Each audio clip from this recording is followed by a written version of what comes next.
പിതാവിന്റെയും പുത്രന്റെയും പരിശുദ്ധാത്മാവിന്റെയും നാമത്തിൽ ആമേൻ.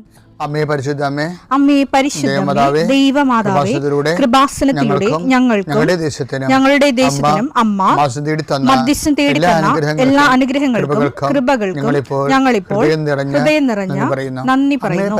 അമ്മേ പരിശുദ്ധമ്മേ, ദൈവമാതാവേ, 2004 ഡിസംബർ 7 ഉച്ചകഴിഞ്ഞ് 2:30 കൃപാസനത്തിൽ സംഭവിച്ച അമ്മയുടെ പ്രത്യക്ഷപ്പെടലിനെ കുറിച്ച് തിരുസഭയ്ക്ക് സമർപ്പിച്ചിരിക്കുന്ന സഭാത്മകമായ പഠനം ആരംഭിക്കുവാൻ ഞങ്ങൾ പ്രാർത്ഥിക്കുന്നു. അമ്മേ പരിശുദ്ധമേ, ഭൂസ്വർലോകങ്ങളുടെ രാജ്ഞിയായ അങ്ങേയ്ക്ക് ഭൗമസംരക്ഷണത്തിനായി പ്രപഞ്ചപ്രകൃതിയെ തന്നെ തിരുസഭ പ്രതിഷ്ഠിക്കുവാൻ ഈ പ്രത്യക്ഷീകരണം വഴി ഇടയാക്കണമേ. പരിശുദ്ധമേ, ജപമാല മാതാവേ, സകല കൃപാസനം പ്രാർത്ഥനയോടും ചേർത്ത് ഞങ്ങളിപ്പോൾ പ്രാർത്ഥിക്കുന്ന ഈ കുടുംബത്തിന്റെ പ്രത്യേക നിയോഗം മക്കളെ.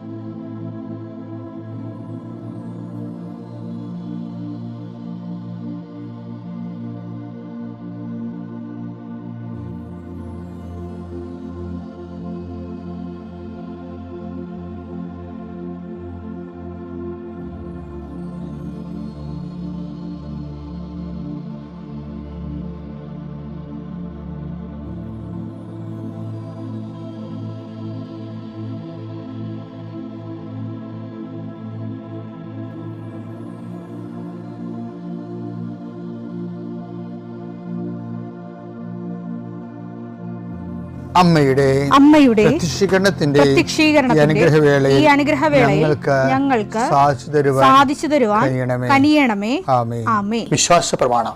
സർവശക്തനായ പിതാവും ആകാശത്തിന്റെയും ഭൂമിയുടെയും സൃഷ്ടാവുമായ ദൈവത്തിൽ ഞാൻ വിശ്വസിക്കുന്നു.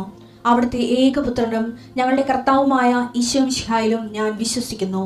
ഈ പുത്രൻ പരിശുദ്ധാത്മാവിനാൽ ഗർഭസ്ഥനായി കന്യകാമറിയത്തിൽ നിന്ന് പിറന്ന് പൊന്തിയോസ് പീലാത്തോസിന്റെ കാലത്ത് പീഡകൾ സഹിച്ച് കുരിശിൽ തറയ്ക്കപ്പെട്ട് മരിച്ച് അടക്കപ്പെട്ട് പാതാളങ്ങളിൽ ഇറങ്ങി മരിച്ചവരുടെ ഇടയിൽ നിന്ന് 3-ാം നാൾ ഉയർത്ത് സ്വർഗത്തിലേക്ക് എഴുന്നള്ളി സർവശക്തിയുള്ള പിതാവായ ദൈവത്തിന്റെ വലതുഭാഗത്തിരിക്കുന്നു. അവിടെ നിന്ന് ജീവിക്കുന്നവരെയും മരിച്ചവരെയും വിധിക്കുവാൻ വരുമെന്നും ഞാൻ വിശ്വസിക്കുന്നു. പരിശുദ്ധാത്മാവിലും ഞാൻ വിശ്വസിക്കുന്നു. വിശുദ്ധ കത്തോലിക്കാ സഭയിലും പുണ്യവാന്മാരുടെ ഐക്യത്തിലും പാപങ്ങളുടെ മോചനത്തിലും ശരീരത്തിന്റെ ഉയർപ്പിലും നിത്യമായ ജീവിതത്തിലും ഞാൻ വിശ്വസിക്കുന്നു. ആമേൻ. സുഖസ്ഥനായ ഞങ്ങളുടെ പിതാവേ, അങ്ങയുടെ നാമം പൂജിതമാകണമേ. അങ്ങയുടെ രാജ്യം വരണമേ. അങ്ങയുടെ തിരുമനസ് സ്വർഗത്തിലെ പോലെ ഭൂമിയിലും ആകണമേ. അന്നു വേണ്ടുന്ന ആഹാരം ഇന്ന് ഞങ്ങൾക്ക് തരണമേ.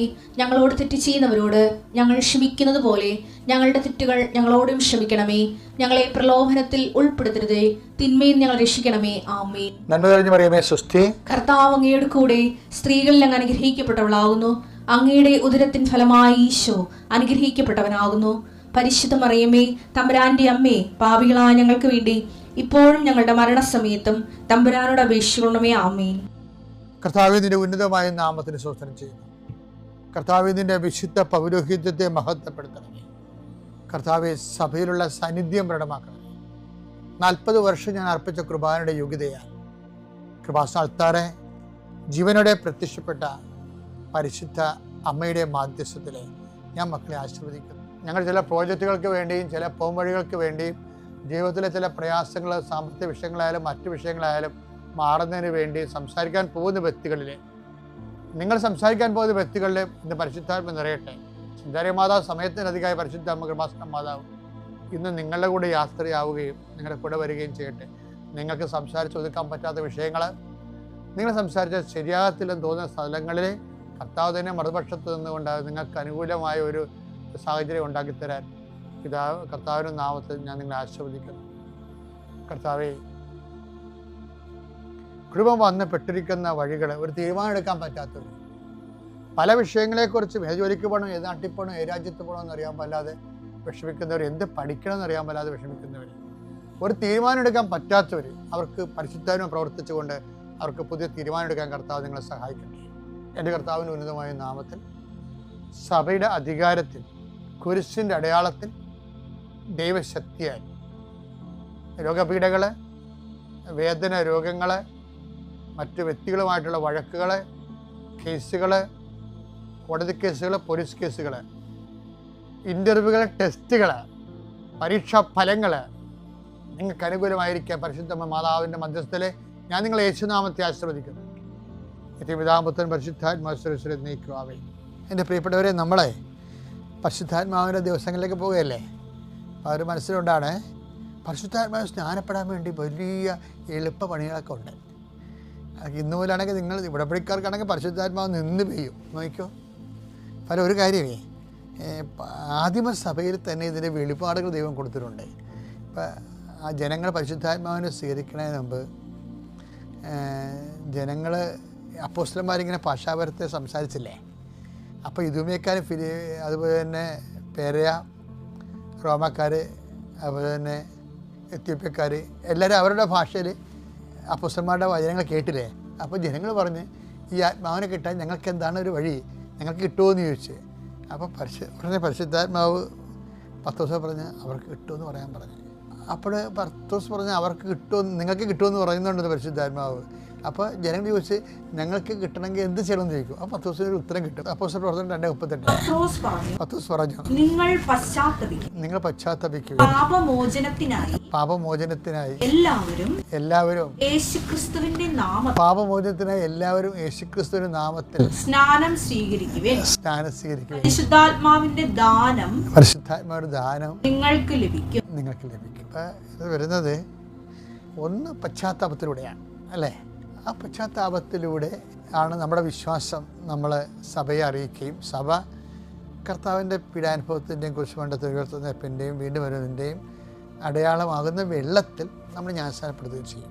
ശരിക്കും വെള്ളം ഉണ്ടാകത്തില്ല, അവർ വിശ്വാസപൂർവ്വം ജ്ഞാനസ്നാനം, എന്തുമാത്രം ആൾക്കാർ വിശ്വാസത്തിൽ ജ്ഞാനസ്നാനം സ്വീകരിക്കുന്നവരെ അവർ ജ്ഞാനസ്നാനപ്പെടുത്താനും ആരുമില്ല. പക്ഷെ അവർക്ക് ക്രിസ്തുവാണ് രക്ഷകനെന്ന് ഉള്ളിലറിയാം. അവരത് വിശ്വസിക്കുന്നുണ്ട്, വിശ്വസിച്ച് അവരതുപോലെ ജീവിക്കുന്നുണ്ട്. അപ്പോൾ അവർക്ക് നിത്യരക്ഷ കർത്താവ് കൊടുക്കും. അത് കർത്താവിൻ്റെ കാര്യമാണ്, നമ്മളതിൻ്റെ തിരുവേണ്ട കാര്യമില്ല. ദൈവം തീരുമാനിക്കട്ടെ. അതല്ലേ ഈശോ പറയണത്, നിങ്ങളിപ്പോൾ വിധിക്കേണ്ട, വിധിയല്ല മനുഷ്യപുത്രന്. അവർ രക്ഷിക്കപ്പെട്ടു എന്ന് പറഞ്ഞുകൊണ്ട് നമ്മളിങ്ങനെ പുറത്തു നിന്നുണ്ട് നിങ്ങൾ രക്ഷപ്പെട്ടു, നിങ്ങൾ രക്ഷിക്കപ്പെട്ടില്ല എന്ന് പറയേണ്ട കാര്യമില്ല. വിധി അതൊക്കെ പറയേണ്ടത് ആരാണ്? വിധിയല്ല. യോഹന്നാൻ 5:27 മനുഷ്യപുത്രനായതുകൊണ്ട് വിധിക്കാനുള്ള അധികാരം അവന് നൽകിയിരിക്കുന്നു. കർത്താവ് അന്ത്യ സമയത്ത് നിന്റെ വിശ്വാസ ജീവിതം കാരണം നീ കർത്താവിൻ്റെ രക്തത്തിൽ വീണ്ടെടുക്കപ്പെട്ടവനാണെന്ന് കർത്താവ് തീരുമാനിച്ചോളൂ. നമുക്ക് കർത്താവിനെ വിടാം. ഞാനിപ്പോൾ ഇത് പറയാൻ കാരണം എന്താണെന്നറിയാമോ? ഇതിൻ്റെ കൂടെ വേറൊരു സംഭവമുണ്ട്. എന്താ പറഞ്ഞത്? നിങ്ങൾ പശ്ചാത്തപിക്കാൻ പാപമോചനത്തിനായി യേശുക്രിസ്തു നാമത്തിൽ സ്നാനം എടുക്കുന്നത് പരിശുദ്ധാത്മാവ് കിട്ടാനുള്ള ഒരു മാർഗ്ഗമാണ്. രണ്ടാമത്തെ മാർഗ്ഗം എന്താ? അപ്പോസ്തലർ പ്രവർത്തനം 2:38 പത്രോസ് പറഞ്ഞു, നിങ്ങൾ പശ്ചാത്തപിക്കുക, പാപമോചനത്തിനായി എല്ലാവരും യേശുക്രിസ്തുവിന്റെ നാമത്തിൽ സ്നാനം സ്വീകരിക്കുവിൻ. പരിശുദ്ധാത്മാവിന്റെ ദാനം നിങ്ങൾക്ക് ലഭിക്കും. ഈ സ്നാനം സ്വീകരിക്കുവിൻ എന്ന് പറഞ്ഞ വാക്കില്ലേ, അതിൻ്റെ അകത്ത് ജലസ്നാനമുണ്ട്, അതേസമയം തന്നെ പരിശുദ്ധാത്മാവിൻ്റെ ദാനം നിങ്ങൾക്ക് ലഭിക്കുമെന്നല്ലേ പറഞ്ഞത്. ആ ദാനം ലഭിക്കാനുള്ള സ്നാനവുമുണ്ട്. എന്താണെന്നറിയാമോ? ഇത് പറയാൻ കാര്യം എന്നറിയാമോ? കഴിഞ്ഞ ദിവസങ്ങളിൽ നമ്മൾ രശ്മി തോമസിൻ്റെ ഒരു സാക്ഷ്യം പറഞ്ഞായിരുന്നല്ലോ. അവരുടെ സാക്ഷ്യത്തിൽ അവർ ചെയ്തുകൊണ്ടിരുന്നത് കോട്ടയം ഡിസ്ട്രിക്ട് ആശുപത്രിയിൽ അഡ്രസ്സ് ഇല്ലാത്ത, ബന്ധുക്കൾ സ്വന്തപ്പെട്ട ഒരു ബൈസ്റ്റാൻഡർ ഇല്ലാത്ത കുറേ രോഗികളുണ്ട്. അവർക്ക് വേണ്ടി ഒരു വാർഡുണ്ട്. അവർ നോക്കാനും ആരുമില്ല, തിരക്കാനും ആരുമില്ല, കൂടെ നിൽക്കാനും ആരുമില്ല. അപ്പോൾ ഇവരുടെ അടുത്ത് പോയി രശ്മി തോമസ് സംസാരിക്കും. അവർക്ക് ഭക്ഷണത്തിന് പ്രശ്നമൊന്നുമില്ല, ഭക്ഷണത്തിന് അവിടെ കൊടുക്കാനുള്ള ഏജൻസിയും സംഘടനയൊക്കെ ഉണ്ട്. ഇവർ ചെയ്യണത് അവരോട് സംസാരിക്കും. കർത്താവ് പറഞ്ഞില്ലേ, ഞാൻ പരദേശിയായിരുന്നു. അപ്പോൾ ഒത്തിരി പരദേശികളുണ്ടാകത്തില്ലേ, ഞാൻ പരദേശിയായിരുന്നു, നിങ്ങൾ എന്നെ സന്ദർശിച്ചു. അപ്പോൾ അവരുടെ കർത്താവാണുള്ളത്. അതുകൊണ്ട് രശ്മി തോമസ് അവരെ പോയി സന്ദർശിക്കുകയും അവരുടെ കുശലങ്ങളും അവരുടെ കൂടെ ഇരുന്ന് ഓരോ വർത്തമാനമൊക്കെ പറയും. നമ്മുടെ സാന്നിധ്യം സംലഭമാക്കുന്നത് തന്നെയാണ് പരിശുദ്ധാത്മാവിൻ്റെ സ്നാനം സ്വീകരിക്കാനുള്ള ഏറ്റവും വലിയ അനുഗ്രഹം.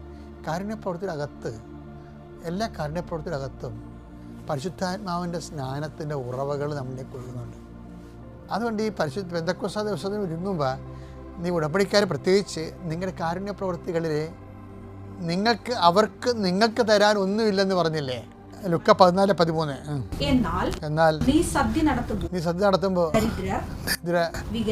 വികലാംഗർ, മുടന്തർ, കുരുടർ എന്നിവരെ ക്ഷണിക്കുവിൻ. അപ്പോൾ നീ ഭാഗ്യവാനായിരിക്കും. എന്തെന്നാൽ പകരം നൽകാൻ, അതാണ് പകരം നൽകാൻ അവരുടെ പക്കൽ ഒന്നുമില്ല. നീതിമാന്മാരുടെ പുനരുദ്ധാനത്തിൽ നിനക്ക് പ്രതിഫലം നൽകും. അപ്പം പകരം നൽകാൻ ഒന്നുമില്ല എന്നാണ് ഈശോ പറയണത്. പക്ഷേ പിന്നീടുള്ള ഭാഗങ്ങൾ വായിച്ചാൽ നമുക്ക് മനസ്സിലാവും, അവർക്ക് ആണ് നമുക്ക് പകരം നൽകാനുള്ള ഏറ്റവും വലിയ അനുഗ്രഹം ഉള്ളത്. എന്താണ്? പകരം അവർക്ക് നമുക്ക് ക്രിസ്തുവിനെ നൽകാൻ പറ്റും. അതാണല്ല, ഞാൻ രോഗിയായിരുന്നല്ലേ ഈശോ പറയണത്. അപ്പം നമുക്ക് ക്രിസ്തുവിനെ അല്ലേ അവരിലൂടെ ശുശ്രൂഷിക്കുമ്പോൾ നമുക്ക് ലഭിക്കണ ക്രിസ്തുവിനെയാണല്ലോ. പകരം നൽകാൻ ഒന്നും ഇല്ലെന്നങ്ങോട്ട് അടച്ച് പറയാൻ പറ്റത്തില്ല. പകരം അവർക്ക് നമുക്ക് ക്രിസ്തുവിനെ തരാൻ കഴിയും എന്നുള്ളത് മനസ്സിലാക്കിക്കൊണ്ട് ശുശ്രൂഷ ചെയ്താൽ നമുക്ക് പരിശുദ്ധാത്മാവിനെ കിട്ടും. പിതാവിൻ്റെയും പുത്രൻ്റെയും പരിശുദ്ധാത്മാവിൻ്റെ നാമം. പിതാവിനും തിരുക്കുമാരനും 1000 നന്ദി. എൻ്റെ പേര് ഷീബ. ഞാൻ അയർലൻഡിലാണ് വർക്ക് ചെയ്യുന്നത്. 2024 ജനുവരിയിലാണ് ആദ്യമായിട്ട് ഞാൻ ഉടമ്പടി എടുക്കുന്നത്. എൻ്റെ ഒരു കൂട്ടുകാരി, അവിടെ ഒരു ഹൈന്ദവ കൂട്ടുകാരിയാണ്. അവൾ പറഞ്ഞു നാട്ടിൽ പോകുമ്പോൾ ഉടമ്പടി എടുക്കണമെന്ന് പറഞ്ഞു. ഞാൻ അതിൻ്റെ ഭാഗമായിട്ട് ഞാൻ വന്നു. എനിക്ക് ഉടമ്പടി എടുക്കാൻ എനിക്ക് ഒരു ഐഡിയ ഇല്ലായിരുന്നു. പക്ഷേ ഇവിടുത്തെ ഇതൊക്കെ കണ്ടപ്പോൾ എനിക്കൊന്ന് ഉടമ്പടി എടുത്തിട്ട് പോകാം എന്ന് പെട്ടെന്നായിരുന്നു ഇന്ന് ഉടമ്പടി എടുക്കാമെന്ന് വെച്ച് ഞാൻ ഉടമ്പടി എടുത്തു. എനിക്ക് ഉടമ്പടിയെക്കുറിച്ച് ഒരു അവയർനെസ് ഒന്നും ഇല്ലായിരുന്നു. ചെന്നിട്ട് അവളോട് ചോദിക്കാം, പിന്നെ എല്ലാം കണ്ട് പഠിക്കാമെന്ന് ഓർത്തിട്ട് ഞാൻ പോയി. പിന്നെ അവിടെ ചെന്നപ്പം 2 വർഷം ഓൾറെഡി ഞാൻ അവിടെ വർക്ക് ചെയ്തിട്ടുണ്ട്. ഇത് 3ാമത്തെ പ്രാവശ്യമാണ് ഞാൻ ചെന്നത്. അപ്പോൾ എനിക്ക് ഫ്ലൈറ്റിൽ യാത്ര ചെയ്ത് വലിയ പ്രശ്നങ്ങളൊന്നും ഇതുവരെ ഉണ്ടായിട്ടില്ലായിരുന്നു. അങ്ങനെ ഞാൻ ഉടമ്പടി എടുത്തൊക്കെ ചെന്നപ്പം എനിക്ക് ചെവിക്ക് ഭയങ്കര മൂളിച്ച. അപ്പം ഞാനിത് ജെറ്റ് ലാഗ് അതിൻ്റെ എന്തെങ്കിലും ഇഷ്യൂ ആയിരിക്കും എന്ന് ഓർത്തിട്ട് ഞാനത് കാര്യമാക്കിയില്ല. പിന്നെ 2 ദിവസം കഴിഞ്ഞ് 3 ദിവസം കഴിഞ്ഞ് പിന്നെ എനിക്ക് മാറുന്നില്ല. ഒരാഴ്ചയായിട്ടപ്പം ഭയങ്കര ചെവിക്ക് മുകളിൽ ഡ്യൂട്ടി ചെയ്യുമ്പോൾ ഭയങ്കര ബുദ്ധിമുട്ട്. വെള്ളം ഒഴിച്ചും പിന്നെ ഇയർ ഡ്രോപ്സൊക്കെ ഒഴിച്ചു നോക്കി, ഒന്നും രക്ഷയില്ല. അങ്ങനെ ഞാനിത് 1.5 ആഴ്ച കൊണ്ട് നടന്നു. അപ്പോൾ എൻ്റെ ഫ്രണ്ട്, ആ കൂട്ടുകാരി തന്നെ പറഞ്ഞു, നീ ഉടമ്പടി എടുത്തല്ലേ, മാതാവിൻ്റെ തൈലം നിൻ്റെ കയ്യിലുണ്ടല്ലോ, നീ അത് വിശ്വാസപ്രമാണം ചൊല്ലിയിട്ട് നീ തേക്കാൻ പറഞ്ഞു. അപ്പോൾ ഞാൻ ഡ്യൂട്ടി കഴിഞ്ഞ് വന്നിട്ട് ഞാനിതുപോലെ തന്നെ വിശ്വാസപ്രമാണം ചൊല്ലിയിട്ട് തൈലം എടുത്ത് തേച്ചിട്ട് കിടന്നുറങ്ങി. പിറ്റേന്ന് രാവിലെ അത്ഭുതം എന്ന് പറഞ്ഞാൽ മതി, അത് മൂളിച്ചൊക്കെ കംപ്ലീറ്റ് മാറി. പിറ്റേന്ന് ഞാൻ ശ്രദ്ധിക്കുമായിരുന്നു മൂളിച്ച പിന്നെ വരുന്നുണ്ടോ, റിക്കറൻറ്റ് വരുന്നുണ്ടോ. പക്ഷേ അത് കഴിഞ്ഞിട്ട് ഇതുവരെ എനിക്ക് മൂളിച്ച വന്നിട്ടില്ല. അതുപോലെ തന്നെ എനിക്ക് ആ പ്രാവശ്യം വന്നപ്പോൾ സിസ്റ്റ് ഉണ്ടായിരുന്നു. ഓവറിയൻ സിസ്റ്റ് 3.5 സെൻറ്റിമീറ്റർ ആയിരുന്നു. അപ്പം അവർ ഹോർമോണൽ ടാബ്ലറ്റ്സൊക്കെ തന്നു, അത് സിങ്ക് ആകാൻ, ചെറുതാകാൻ വേണ്ടിയിട്ട്. പക്ഷെ അത് കഴിക്കുമ്പോൾ വണ്ണം വെക്കും, അതാണ് അതിൻ്റെ പ്രശ്നം. എനിക്ക് ഓൾറെഡി തന്നെ നല്ല വണ്ണം ഉണ്ടായിരുന്നു. കാരണം സിസേറിയൻ കഴിഞ്ഞപ്പോഴൊക്കെ വണ്ണം ഉണ്ടായിരുന്നു. അത് കഴിഞ്ഞിട്ട് ഞാൻ ഈ ടാബ്ലറ്റും കൂടി കഴിച്ചിട്ട് ഒന്നുകൂടി സൈഡ് എഫക്റ്റ് എന്തെങ്കിലും വരുമോ എന്ന് പേടിച്ചിട്ട് മാതാവിൻ്റെ ഉപ്പും തൈലവും മാത്രമായിരുന്നു ഞാൻ ആശ്രയിച്ചത്. കഴിഞ്ഞ വർഷം വന്നപ്പോൾ എനിക്ക് കൊച്ചിൻ്റെ ആദ്യ കുർബാന ആ ടെൻഷനിൽ എനിക്ക് ഫിസിക്കൽ ചെക്കപ്പ് ഒന്നും ചെയ്തില്ല. ഇപ്രാവശ്യം വന്നപ്പോൾ മെഡിക്കൽ ചെക്കപ്പ് ചെയ്തപ്പോൾ അത് 12 mm ആയിട്ട് ചുരുങ്ങി. വേറെ ഒരു മരുന്നും ഞാൻ കഴിച്ചില്ല. മാതാവിൻ്റെ എണ്ണയും ഉപ്പും മാത്രമായിരുന്നു ഞാൻ പരിശുദ്ധ മാതാവിനോട് പ്രാർത്ഥിച്ചിട്ട് ഞാൻ തേക്കുമായിരുന്നു. അപ്പോൾ അവർ തന്നെ പറഞ്ഞു, നല്ലോണം ശൃംഗമായിട്ടാണ്, ഈ മരുന്നൊന്നും കഴിക്കേണ്ട, അത് ചെറിയ കുരുക്കളായിട്ടാണ് ഇപ്പോൾ ഇരിക്കുന്നത്, അങ്ങനെ പറഞ്ഞു. അതുപോലെ തന്നെ എനിക്ക് ഒരു ജോലി, അതായത് ഞാൻ പ്രൈവറ്റ് നഴ്സിംഗ് ഹോമിലായിരുന്നു ജോലി ചെയ്തത്. അവിടെ നിന്ന് എനിക്ക് 2024 ഗവൺമെൻറ്റിൽ ഹോസ്പിറ്റലിൽ ജോലി കിട്ടി. അപ്പം ഞാനത് ഫെബ്രുവരിയിൽ എൻ്റെ വർക്ക് പെർമിറ്റ് വിസ എല്ലാം കംപ്ലീറ്റ്ലി പഴയ നഴ്സിംഗ് ഹോമായിട്ട് കോൺട്രാക്റ്റ് എല്ലാം തീർത്തിട്ട് പുതിയത് അവർ ഫെബ്രുവരിയിൽ അപ്ലൈ ചെയ്ത സമയത്ത് എനിക്ക് വലിയ പ്രശ്നങ്ങളൊന്നും ഇല്ലായിരുന്നു. പക്ഷേ ഫെബ്രുവരിയിൽ അവർ എന്തോ പേപ്പേഴ്സൊക്കെ എന്തൊക്കെയോ പ്രൊസീജിയേഴ്സൊക്കെ അവരുടെ കയ്യിലില്ലായിരുന്നു. അതിൻ്റെ പേരിൽ എൻ്റെ വർക്ക് പെർമിറ്റ് റിജക്റ്റായി. അങ്ങനെ അവർ അപ്പീലിന് പോയി. അങ്ങനെ 3 പ്രാവശ്യം അപ്പീലിന് പോയി. അങ്ങനെ ഏപ്രിലിൽ കംപ്ലീറ്റ്ലി ഓൾറെഡി എൻ്റെ ഫെബ്രുവരിയിൽ എൻ്റെ വിസ എല്ലാം എക്സ്പയറി ആയത് കാരണം അവരുടെ പുതിയ എംപ്ലോയറിൻ്റെ പ്രൊസീജിയേഴ്സ് പേപ്പേഴ്സ് വെച്ച് എനിക്ക് ജോലി കിട്ടാൻ സാധ്യതയുണ്ടെന്ന് കാണിച്ച് അവരൊരു എക്സ്റ്റൻഷൻ കിട്ടി. എനിക്ക് വിസ എക്സ്റ്റൻഷൻ കിട്ടി 4 മാസത്തേക്ക്. അങ്ങനെ ആ വിസ എക്സ്റ്റൻഷനും തീരാറായി. ആ സമയമായിരുന്നു. ഇപ്പം ഏപ്രിലിൽ കംപ്ലീറ്റ്ലി അവർ പറഞ്ഞു ഇത് കിട്ടത്തില്ല, നീ വേറെ എവിടെയെങ്കിലും ജോലി നോക്കിക്കോളാൻ പറഞ്ഞു. അങ്ങനെ ഞാൻ ആകെ തകർന്നു പോയി. പിന്നെ പ്രൈവറ്റ് വേറെ നഴ്സിംഗ് ഹോമിലൊക്കെ ഞാൻ അപ്ലൈ ചെയ്തു. 2-3 സ്ഥാപനങ്ങളിൽ കിട്ടും. പക്ഷേ അവസാന നിമിഷം എന്തെങ്കിലുമൊക്കെ കാരണം പറഞ്ഞാൽ അത് കിട്ടാതെ പോകും. അവസാനം ഒരു നഴ്സിംഗ് ഹോമിൽ എനിക്ക് കിട്ടി. അങ്ങനെ ഞാൻ അതിൻ്റെ ഓഫർ ലെറ്ററുമായിട്ട് ഞാൻ ഇങ്ങനെ ഇരിക്കുന്നു. അപ്പോൾ എന്നോട് പറഞ്ഞു, നമ്മുടെ അപ്ലൈ ചെയ്ത ഒരു മലയാളിയായിരുന്നു HR പുള്ളി. ആ പുള്ളി പറഞ്ഞു, ശിവ നിനക്ക് നിൻ്റെ സൈഡിൽ വിസ ഉണ്ട്, പക്ഷേ ഞങ്ങളുടെ ഇവിടുത്തെ പേപ്പർ, ഞങ്ങളുടെ നഴ്സിംഗ് ഹോമിൻ്റെ വാലിഡിറ്റി എല്ലാ 3 മാസം കൂടുമ്പോൾ അവർ ഫോറിൻ സ്റ്റാഫിനെ എടുക്കുമ്പോൾ ഒരു പേപ്പർ കാണിക്കണം, അത് എക്സ്പയറി ആയിപ്പോയി. അങ്ങനെ അവിടെയും ജോലി എനിക്ക് ഇല്ലാതായി. അപ്പോൾ ഞാൻ നേരെ ഓർത്ത് ശരി നമുക്ക് തിരിച്ചു പോകാം. അപ്പോൾ എൻ്റെ ഫ്രണ്ട്സ് എല്ലാം പറഞ്ഞു, നീ ഒന്നുകൂടെ വിസ എക്സ്റ്റൻഷൻ അപ്ലൈ ചെയ്യാൻ പറഞ്ഞു. അങ്ങനെ ഞാൻ ജൂണിൽ അപ്ലൈ ചെയ്തു. എൻ്റെ വിസ നീളും തോറും എനിക്ക് പ്രതീക്ഷ പോയി. ആ സമയങ്ങളിൽ ഞാൻ എന്ത് ചെയ്തു, പള്ളിയിൽ പോയി. അപ്പോൾ ശരിക്കും ഉടമ്പടിയെക്കുറിച്ച് ഞാൻ അങ്ങ് നല്ലോണം പഠിക്കുകയും അതിനെക്കുറിച്ച് ആഴത്തിൽ മനസ്സിലാക്കുകയും ചെയ്ത് പ്രാർത്ഥനയിലും അതുപോലെ തന്നെ ജപമാലയും കൊന്തയും കുർബാനയൊക്കെ മുടങ്ങാതെ പോവുകയും പിന്നെ കാരുണ്യ പ്രവൃത്തികളൊക്കെ നാട്ടിൽ പൈസ അയച്ചു കൊടുക്കുകയും, കാരണം അവിടെ നമുക്ക് എല്ലാത്തിനും ഒരു ലിമിറ്റേഷൻ ഉണ്ട് നമുക്ക് കാരുണ്യ പ്രവൃത്തി ചെയ്യാനായിട്ട്. അങ്ങനെ ഞാൻ നാട്ടിൽ പൈസ അയച്ചു കൊടുക്കും, വൃദ്ധസദനങ്ങൾക്ക് പൈസ ഫുഡ് വാങ്ങിക്കാനും അങ്ങനെയൊക്കെ പൈസ അയച്ചു കൊടുത്തായിരുന്നു. പിന്നെ ഫേസ്ബുക്കിലൊക്കെ ഒത്തിരി പേഷ്യൻസിനെയൊക്കെ കാര്യങ്ങൾ കാണുമ്പോൾ അവരുടെ അക്കൗണ്ടിലോട്ട് പൈസ എന്നെക്കൊണ്ട് പറ്റുന്ന രീതിയിൽ ഞാൻ അയക്കുമായിരുന്നു. അങ്ങനെ 5 മാസം ഞാൻ അവിടെ ജോലി ഇല്ലാതിരുന്നു. പക്ഷേ ഞാനൊരു കാര്യം പറയട്ടെ, ഞാൻ പ്രൈവറ്റ് നഴ്സിംഗ് ഹോമിൽ വർക്ക് ചെയ്തപ്പോൾ എനിക്ക് ഭയങ്കര സ്ട്രെസ്സും ആൻസൈറ്റിയും പാൽപിറ്റേഷനൊക്കെ ഉണ്ടായിരുന്നു. ജോലിയുണ്ട്, നല്ല ശമ്പളമുണ്ട്, എന്നിട്ട് എനിക്കറിയത്തില്ല എന്താ കാരണം എന്ന് അറിഞ്ഞൂടാ. ചില സമയങ്ങളിൽ നൈറ്റ് ഡ്യൂട്ടിയുടെ സമയത്തൊക്കെ എനിക്ക് ഭയങ്കര പേടിയും ആൻസൈറ്റിയൊക്കെ ആയിരുന്നു. ഉടമ്പടി എടുത്തു, ഞാൻ 5 മാസം ജോലിയില്ലാതിരുന്നത്. എനിക്ക് ഒരു ദിവസം പോലും എനിക്ക് ആൻസൈറ്റിയോ പാൽപിറ്റേഷനോ ടക്കിക്കാടിക്കോ ഒന്നുമില്ലായിരുന്നു. അത് മാതാവിൻ്റെ അത്ഭുതം എന്ന് പറഞ്ഞാൽ മതി, മാതാവിൻ്റെ കൃപ കൊണ്ട് മാത്രം. എല്ലാവരും ചോദിക്കും എങ്ങനെ നീ ഇത്രയും ധൈര്യമായിട്ടിരിക്കുന്നു എന്ന്. എനിക്ക് അറിഞ്ഞുകൂടാ, എൻ്റെ മാതാവിൻ്റെ കൂടെയുണ്ട്. അങ്ങനെയായിരുന്നു ഞാൻ പറഞ്ഞത്. എനിക്ക് ഒരു മെഡിക്കലി ഞാൻ തോന്നുന്നു ചില സമയം എനിക്ക് ആ രോഗമുണ്ടോ ഈ രോഗമുണ്ടോ. പക്ഷേ 5 മാസം ഞാൻ ജോലിയില്ലാതിരുന്നിട്ട് എനിക്ക് ഒരു പ്രശ്നവുമില്ല, ഒരു പനി പോലും എനിക്ക് വന്നില്ലായിരുന്നു. ദൈവത്തിനും ദൈവമാതാവിനും 1000 നന്ദി. അതുപോലെ തന്നെ എൻ്റെ സെപ്റ്റംബറിൽ എൻ്റെ വിസ എക്സ്റ്റൻഷൻ കിട്ടി. നവംബറിൽ ഞാൻ വീണ്ടും അവരെ സമീപിച്ചു, എനിക്ക് വിസ വന്നു, നിങ്ങൾ കാരണമല്ല എൻ്റെ ജോലി നഷ്ടമായത്, ഞാൻ ജോലിയില്ലാതെ വിസ ഇല്ലാതെ ഇവിടെ നിൽക്കുന്നു എന്ന് പറഞ്ഞു. ഇപ്പോൾ നിങ്ങൾക്ക് വിസ കിട്ടി, നിങ്ങൾക്ക് എനിക്ക് വേണ്ടി ജോലി അപ്ലൈ ചെയ്യാൻ പറ്റുമെന്ന് അവർ പറഞ്ഞു. ഒരാഴ്ച സമയം തരാൻ പറഞ്ഞു. പക്ഷേ അവർ പിറ്റേന്ന് തന്നെ അവർ ലൈൻ മാനേജറോട് സംസാരിച്ചു, എനിക്ക് വീണ്ടും വർക്ക് പെർമിറ്റ് അപ്ലൈ ചെയ്തു. അങ്ങനെ 10 ദിവസത്തിൽ എനിക്ക് ആ ജോലി തിരിച്ചു കിട്ടി. എനിക്ക് എത്രയില്ലാതെ നന്ദിയുണ്ട് മാതാവിനോട്. അവിടെ ഞങ്ങൾക്ക് കോർക്കിലൊരു ലോക്കൽ കൃപാസന ഒരു ഗ്രൂപ്പുണ്ട്. എല്ലാ മാസവും ഞങ്ങൾ അഖണ്ഡ ജപമാല, ഞങ്ങൾ ലീവ് ഓഫൊക്കെ എടുത്ത് റെഡിയാക്കി ഞങ്ങൾ അഖണ്ഡ ജപമാല 1 വർഷമായിട്ട് മുടങ്ങാതെ ഞാനത് പങ്കെടുക്കുന്നു, പ്രാർത്ഥിക്കുന്നുണ്ട്. അവിടുത്തെ കഴിഞ്ഞ മാസം വരെയും ഞാൻ കൂടിയിട്ട് ഈ മാസം ഞാനില്ല. അപ്പോൾ അടുത്ത മാസം ചെല്ലുമ്പോൾ ഞാൻ അതിൻ്റെ ഓഫൊക്കെ റിക്വസ്റ്റ് ചെയ്ത് വന്നു. എനിക്ക് മാതാവും പരിശുദ്ധ അമ്മയും തിരുക്കുമാരും ചെയ്ത 1000 ബ്ലെസ്സിങ്സിന് ഞാൻ നന്ദി പറയുന്നു. എന്നെപ്പോലെ തന്നെ എത്രയോ പേര് ഇനിയും അവിടെ ഓരോ ആവശ്യങ്ങൾക്ക് വേണ്ടിയിരിക്കുന്നു. അവർക്ക് വേണ്ടിയെല്ലാം ഞങ്ങൾ പ്രാർത്ഥിക്കുന്നു. പരിശുദ്ധ അമ്മയ്ക്കും തിരുക്കുമാരും നന്ദി. അതുപോലെ കാരുണ്യ പ്രവർത്തികൾ ഞാൻ ഇപ്പോഴും അതുപോലെ നാട്ടിൽ ഞങ്ങളുടെ കൃപാസന ഗ്രൂപ്പ് വഴി ചില സന്നദ്ധ സഹകരണങ്ങൾക്ക് ഞങ്ങൾ പൈസ അയച്ചു കൊടുക്കും. അതുകൂടാതെ അവിടെ എന്തെങ്കിലും രോഗികളായ കുറേ പേഷ്യൻസ് ഉണ്ട്, അവർക്ക് ഞങ്ങൾ അത്യാവശ്യം ഈ തൈലവും പത്രവും ഒക്കെ കൊടുക്കാറുണ്ട്. പേഷ്യൻസ് ആകുമ്പോൾ അവർ വേഗം വാങ്ങിക്കും, ബാക്കിയുള്ളവർ അങ്ങനെ പ്രോത്സാഹിപ്പിക്കത്തില്ല. അങ്ങനെ പേഷ്യൻസിന് ഞങ്ങൾ പത്രമൊക്കെ കൊടുക്കും. ഇംഗ്ലീഷ് പത്രമൊക്കെ ഞാൻ ഇവിടുന്ന് വാങ്ങിച്ചുകൊണ്ട് പോയി കൊടുത്തിട്ടുണ്ട്. ഇതാണ് എൻ്റെ പ്രേക്ഷിത പ്രവർത്തനം. ദൈവത്തിനും തിരുക്കുമാരനും പരിശുദ്ധ അമ്മയ്ക്കും നന്ദി. സങ്കീർത്തനങ്ങൾ 63, 7, 8 തിരുവചനങ്ങൾ. അവിടുന്ന് എൻ്റെ സഹായമാണ്, അങ്ങയുടെ ചിറകിന് കീഴിൽ ഞാൻ ആനന്ദിക്കും. എൻ്റെ ആത്മാവ് അങ്ങയോട് ഒട്ടിച്ചേർന്നിരിക്കുന്നു, അങ്ങയുടെ വലതുകരം എന്നെ താങ്ങി നിർത്തുന്നു. ഷിബ റഫേൽ എന്ന ഈ സഹോദരി തൻ്റെ ഉടമ്പടി ജീവിതത്തിൽ ലഭിച്ച 2 പ്രത്യേക അനുഗ്രഹങ്ങളെ അമ്മയുടെ തിരുനടയിൽ സന്തോഷത്തോടെ നന്ദിയോടെ സാക്ഷ്യപ്പെടുത്തുന്നു. ആദ്യത്തത് ലഭിച്ചത് ഒരു ശാരീരിക സൗഖ്യമാണ്. സിസ്റ്റിൻ്റെ രോഗക്ലേശത്താൽ ഏറെ വേദനിച്ചിരുന്ന സഹോദരി ഉടമ്പടി തൈലം പൂശി പ്രാർത്ഥിച്ചതിലൂടെ മറ്റ് മരുന്നോ ചികിത്സയോ ഒന്നും എടുക്കാതെ അത് വളരെ ചുരുങ്ങിപ്പോയതിൻ്റെ സാക്ഷ്യമാണ് നമ്മളോട് പങ്കുവച്ചത്. രണ്ടാമത്തത് ജീവിതം വല്ലാത്ത പ്രതിസന്ധിയിലായ, തൊഴിൽ നഷ്ടപ്പെട്ട, വിസ പുതുക്കാനാവാതെ ക്ലേശിച്ച കാലത്തെ ഒരു സാക്ഷ്യമാണ്. അതിൻ്റെ മുഴുവൻ ക്ലേശാവസ്ഥകളും പ്രതിസന്ധികളും മകൾ തന്നെ സൂചിപ്പിച്ചു. എന്നാൽ ഉടമ്പടിയെ കൂടുതൽ അടുത്തറിഞ്ഞ് അമ്മയിൽ കൂടുതൽ ആഴപ്പെട്ട് വിശ്വസിച്ച് തൻ്റേതല്ലാത്ത കാരണത്താൽ വന്നു ചേർന്നിരിക്കുന്ന എല്ലാ തടസ്സങ്ങളെയും പ്രതിസന്ധികളെയും അമ്മയുടെ കരങ്ങളിലേക്ക് ഏൽപ്പിച്ചു കൊടുത്തുകൊണ്ട് പുതിയൊരു വഴി തുറക്കുന്നതിന് വിദേശത്തുള്ള ജീവിതവും ജോലിയും സുരക്ഷിതമാകുന്നതിന് വേണ്ടി മകൾ ആഗ്രഹത്തോടുകൂടി അമ്മയിൽ ശരണപ്പെട്ട് പ്രാർത്ഥിച്ച നാളുകളിൽ മകൾക്ക് അത്ഭുതകരമായി വിസ നീട്ടിക്കിട്ടിക്കൊണ്ടിരിക്കുകയും സുരക്ഷിതമായ ജോലി കണ്ടെത്തുവാൻ പറ്റുന്ന വിധം ആ ഇടത്തിൽ കെയർ ഹോമിൽ ഒത്തിരി ഇഷ്യൂസ്, അവരുടെ ലൈസൻസ് സംബന്ധിച്ച് പ്രശ്നങ്ങൾ ഉണ്ടായിട്ട് കൂടി അത് മാറിക്കൊണ്ട് മകൾക്ക് ജോലിയിലേക്ക് പ്രവേശിക്കുവാനുള്ള വഴികൾ സുഗമമായി ലഭിച്ചതിനെയാണ് ഈ അൾത്താരയിൽ സാക്ഷ്യപ്പെടുത്തുന്നത്.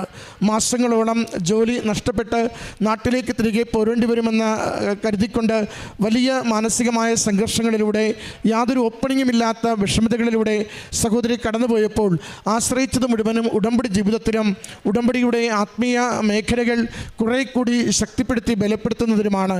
അമ്മയോട് ചേർന്നുള്ള യാത്ര നമുക്ക് അസാധ്യമെന്ന് കൺമുമ്പിൽ തോന്നുന്നവയ്ക്ക് പോലും പുതിയ സാധ്യതകൾ തുറന്നു തരുവാൻ ഈശോ നമ്മളെ സഹായിക്കുകയും ജീവിതം ശുഭകരമാക്കുകയും ഭാരങ്ങൾ ലഘൂകരിച്ച് ജീവിത വിഷയങ്ങൾക്ക് മേൽ നല്ല തീരുമാനങ്ങൾക്കുള്ള വഴികൾ അമ്മ ഈശോയിലൂടെ നമുക്ക് തുറന്നു തരികയും ചെയ്യുന്നു. അതിൻ്റെ സാക്ഷ്യമാണ് ഈ സഹോദരി ഈ അൾത്താരയിൽ പങ്കുവച്ചത്. ഈ സഹോദരിക്കും കുടുംബത്തിനും ലഭിച്ച എല്ലാ അനുഗ്രഹങ്ങൾക്കും അമ്മ മാതാവിനും തിരുക്കുമാരനും നന്ദി പറഞ്ഞു. ജീവനോടെ പ്രത്യക്ഷപ്പെട്ട ഈ ആലയത്തിൽ എന്നെയും എൻ്റെ കുടുംബത്തെയും പ്രത്യക്ഷീകരണത്തിൻ്റെ സാക്ഷിയാക്കി മാറ്റിയ ഈശോയ്ക്കും അമ്മയ്ക്കും കോടാനുകൂടി നന്ദി പറയുന്നു. എൻ്റെ പേര് ലിൻസി ഷനോജ്. ഇതെൻ്റെ മക്കളാണ് അനുഗ്രഹ, ആരാധന. എനിക്ക് 17 വർഷമായി ഫിക്സ് ഉണ്ടായിരുന്നു. ഞാൻ എപ്പോഴും വീണുകൊണ്ടിരിക്കുമായിരുന്നു. എനിക്ക് എങ്ങും പോവാനോ കുളിക്കാനോ ഒന്നും പറ്റാത്ത അവസ്ഥയായിരുന്നു. എപ്പോഴും വീഴും, സ്റ്റിച്ചിടും, ഹോസ്പിറ്റലിൽ കൊണ്ടുപോകും, അങ്ങനെയൊക്കെ ആയിരുന്നു. എൻ്റെ ഹസ്ബൻഡിൻ്റെ അമ്മ ഇവിടെ വന്ന് ഉടമ്പടി എടുത്തിട്ടുണ്ടായിരുന്നു. അമ്മച്ചി എൻ്റെ അടുത്ത് അമ്മ മാതാവിൻ്റെ കാര്യങ്ങളെല്ലാം പറയുമെങ്കിലും എനിക്കത്ര വിശ്വാസമൊന്നും ഉണ്ടായിരുന്നില്ല. അമ്മ മാതാവിൻ്റെ ഉപ്പും പത്രവും തരുമായിരുന്നു. എങ്കിലും ഞാൻ ആ ഉപ്പ് ഭക്ഷണത്തിൽ എല്ലാം ഉപയോഗിക്കുമെങ്കിലും പത്രം ഞാൻ തുറന്ന് വായിക്കാറൊന്നും ഉണ്ടായിരുന്നില്ല. അങ്ങനെ ഇരിക്കെ ഒരു ദിവസം അമ്മച്ചി എന്നോട് പറഞ്ഞു, നമുക്ക് ഉടമ്പടി എടുക്കാം, നിൻ്റെ അസുഖം എല്ലാം മാറും.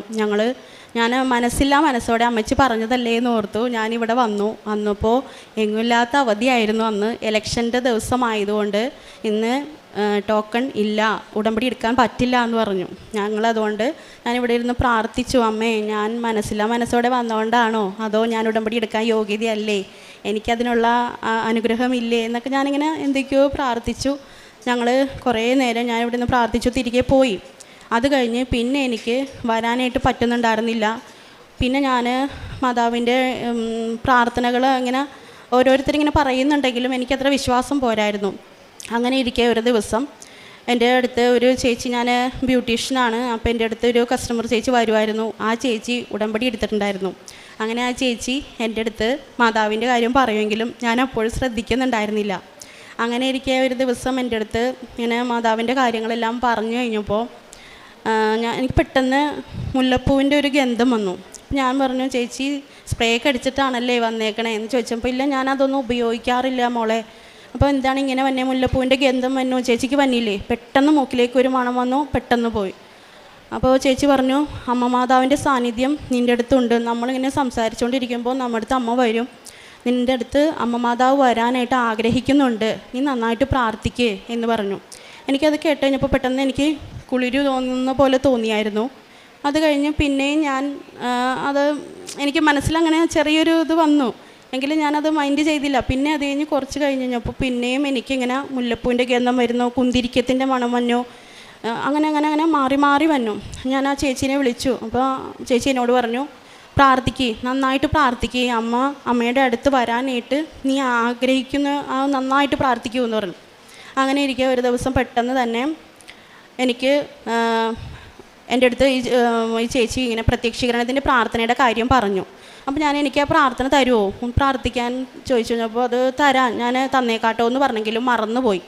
പിന്നെ എനിക്ക് ആ പ്രാർത്ഥന വേണം, ഇത് എത്തിക്കണം എന്നുള്ളൊരു മനസ്സിലിങ്ങനെ ഭയങ്കര ആഗ്രഹം വന്നു. ഞാനത് രണ്ടാമത് ചോദിച്ച് മേടിച്ചു. ആൾ കൊണ്ടുവന്ന് തരാമെന്ന് പറഞ്ഞതിന് മുന്നേ ചോദിച്ച് മേടിച്ചു. അങ്ങനെ ഞാൻ ജസ്റ്റ് അതൊന്ന് പ്രാർത്ഥിച്ച് അങ്ങനെ നിന്നു. അത് കഴിഞ്ഞപ്പോൾ പിന്നെ എനിക്ക് പെട്ടെന്ന് തന്നെ ഞാനിങ്ങനെ ഓരോ കാര്യങ്ങൾ സ്വപ്നത്തിൽ കാണാൻ തുടങ്ങി. എനിക്ക് എൻ്റെ ഹസ്ബൻഡിനാണെങ്കിലും വിദേശത്ത് പോകാനായിട്ട് 9 വർഷമായി ഇങ്ങനെ നിൽക്കുന്നു, പക്ഷേ സാധിക്കുന്നുണ്ടായിരുന്നില്ല. അപ്പോൾ ഞാൻ ആ പേപ്പർ ശരിയാകുന്ന കാര്യം സ്വപ്നത്തിൽ കണ്ടുകൊണ്ടിരുന്നു. ഞാൻ ആ പ്രത്യക്ഷീകരണ പ്രാർത്ഥന ഒരു പ്രാവശ്യം ചൊല്ലി ജസ്റ്റ് മയങ്ങിപ്പോയ സമയത്ത് സ്വപ്നത്തിൽ കാണുമ്പോൾ അത് അത്രയും ശക്തിയുള്ളത് കൊണ്ടാണ് എന്ന് എനിക്കത് മനസ്സിൽ തോന്നി തുടങ്ങി. അങ്ങനെ ഞാൻ പെട്ടെന്ന് തന്നെ ഒരു 1.5 വർഷം എടുത്തു എനിക്ക് മാതാവിൻ്റെ അടുത്ത് വരാനായിട്ട്. ഞാനിവിടെ വന്നു, ഉടമ്പടി എടുത്തു. എനിക്ക് ഉടമ്പടി എങ്ങനെ എടുക്കണം, ഞാൻ എടുത്താൽ ശരിയാവോ എന്നൊന്നും എനിക്കറിയില്ലായിരുന്നു. അപ്പോഴും എൻ്റെ ഉള്ളിൽ എനിക്ക് കുർബാന പോയി നന്നായി കുമ്പസാരിച്ച് ഒരുങ്ങി വന്നം എന്നുള്ളൊരു മനസ്സായിരുന്നു. ഞാനെല്ലാം വിശുദ്ധിയായിട്ട് നല്ല ഇതായിട്ട് വന്നു. ഉടമ്പടി എടുത്തു. ഫസ്റ്റ് ഉടമ്പടിയിൽ വെച്ചത് എൻ്റെ ഫിക്സിൻ്റെ കാര്യമാണ്. കാരണം എനിക്ക് ഉടമ്പടിയിൽ നിയോഗങ്ങൾ വെക്കണമെന്നുണ്ടെങ്കിൽ എല്ലാ മാസവും എൻ്റെ അമ്മ മാതാവിൻ്റെ അടുത്ത് വരണമെന്നുണ്ടെങ്കിൽ എൻ്റെ അസുഖമാണ് ആദ്യം മാറേണ്ടത്. പെട്ടെന്നായിരിക്കും അസുഖം വന്നത്. അതുകൊണ്ട് തന്നെ എങ്ങും പോകാൻ പറ്റുന്നുണ്ടായിരുന്നില്ല. അങ്ങനെ ഞാൻ ആദ്യം തന്നെ അമ്മ മാതാവിന് നിയോഗം വെച്ചത് എൻ്റെ ഫിക്സ് മാറ്റി തന്നെ അമ്മേ എന്നായിരുന്നു. പിന്നെ അമ്മ മാതാവിന് നമ്മൾ പ്രാർത്ഥിക്കുന്നുണ്ടെങ്കിൽ നമ്മൾ ഓരോ നിയോഗം വെക്കുമ്പോഴും അമ്മ മാതാവിനെ അറിയാൻ നമുക്ക് ആദ്യം ഏതാണ് വേണ്ടത് എന്ന്. അതുപോലെ തന്നെ ഞാൻ അമ്മയോട് പറഞ്ഞു, അമ്മേ എൻ്റെ അസുഖം മാറിയാലാണ് എനിക്കിവിടെ വരാൻ പറ്റുള്ളൂ, എൻ്റെ നിയോഗം ഈ ഉടമ്പടി ഞാൻ എടുക്കുന്നത് പൂർത്തീകരിക്കാൻ പറ്റുള്ളൂ എന്നൊക്കെ ഞാൻ എൻ്റെ മനസ്സിൽ തോന്നുന്ന പോലെ ഞാനിങ്ങനെ പ്രാർത്ഥിച്ചുകൊണ്ടിരിക്കുന്നുണ്ടായിരുന്നു. അതേപോലെ തന്നെ ആദ്യം എൻ്റെ 17 വർഷമായിട്ട് എനിക്കുണ്ടായിരുന്ന ഫിക്സ് മാറി. രണ്ടാമത് എനിക്ക് ഈ ഫിക്സ് വരുമ്പോൾ ഞാൻ വീഴും, ഭയങ്കരമായിട്ട് അലച്ച് തല്ലി വീഴും, സ്റ്റിച്ചിടും, അങ്ങനെയൊക്കെ ഭയങ്കര ബുദ്ധിമുട്ടായിരുന്നു. അങ്ങനെ വന്നു കഴിഞ്ഞപ്പോൾ എനിക്ക് നടുവിന്, സ്പൈനൽ കോഡിന്, ഞരമ്പിന് ചെറിയൊരു ചതവ് പറ്റിയായിരുന്നു. അങ്ങനെ ബെൽറ്റ് ഇട്ടിരിക്കുകയായിരുന്നു. അമ്മ മാതാവിൻ്റെ കൃപയാൽ ഞാൻ മാതാവിൻ്റെ തൈലവും ഉപ്പും തേച്ച് എപ്പോഴും പ്രാർത്ഥിക്കുമായിരുന്നു. രാവിലെയും ഉച്ചയ്ക്കും വൈകുന്നേരമൊക്കെ മാതാവിൻ്റെ തൈലം നടുവിന് തേച്ച് പ്രാർത്ഥിക്കുമായിരുന്നു. ഇപ്പോൾ 1 വർഷമായിട്ട് എനിക്ക് ബെൽറ്റ് ഇടേണ്ട വന്നിട്ടില്ല. സുഖമായിട്ട് ഞാൻ എല്ലാ സ്ഥലത്തും പോവുകയും ജോലികൾ ചെയ്യുകയും എല്ലാം ചെയ്യുന്നു. അതേപോലെ ഇത് എൻ്റെ മൂത്ത മോൾക്ക് 10ാം ക്ലാസ്സിൽ ഭയങ്കര മാർക്ക് കുറവായിരുന്നു. കൊച്ചിന് അഡ്മിഷൻ കിട്ടുന്നുണ്ടായിരുന്നില്ല. അങ്ങനെ ഞാൻ ഉടമ്പടി എടുത്തത് കൊച്ചിൻ്റെ ആ എക്സാം കഴിഞ്ഞതിന് ശേഷമായിരുന്നു. അപ്പോൾ നമുക്ക് ഉടമ്പടിയിൽ വെക്കാൻ പറ്റിയിട്ടുണ്ടായിരുന്നില്ല കൊച്ചിൻ്റെ കാര്യങ്ങൾ. അങ്ങനെ ഞാൻ ഒരു ദിവസം പത്രം കൊടുക്കാൻ പോയപ്പോൾ ഒരു ചേച്ചി എന്നോട് ചോദിക്കുകയാണ്, കൊച്ചിന് അഡ്മിഷൻ കിട്ടിയോ?